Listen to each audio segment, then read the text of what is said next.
এত বেশি কুল খাস না, পেটে ব্যথা করবে। মানে মা, কুলগুলো ভীষণ মিষ্টি, একটা খেয়ে দেখো। আমার কি আর হাতে এত সময় আছে যে তোর মতো পা ছড়িয়ে বসে কুল খাবো? বাচ্চাগুলো এক গাদা বই দিয়ে গেছে, পড়ে শেষ করতে হবে তো নাকি? তুমি না এসব ফাঁকিবাজদের জন্য শুধু শুধু চিন্তা করো। এরা নিজেরা তো কিচ্ছু পড়বে না, পড়ার ভয়ে সারা বছরের সমস্ত সিলেবাস, সমস্ত বই তোমার পায়ে রেখে চলে যায়। মানে এটা কি মগের মুলুক? এদের সবকটাকে ফেল করিয়ে দেবে মা।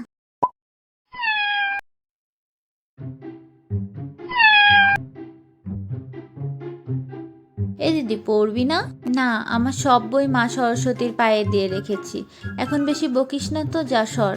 আমি কিন্তু মাকে বলে দেব তুই পড়ার ভয়ে সব বই ওখানে রেখে এসেছিস। আর আমিও মাকে বলে দেব তুই পূজার আগে দাসেদের বাগানে গিয়ে কুল খেয়েছিলি। তুই না একটা ফাঁকিবাজ, মরবো এক চট। মা, দিদি আমাকে মেরেছে। দাঁড়া, আমি আসছি। দুটোর পিঠের চামড়া যদি না তুলে দিয়েছি।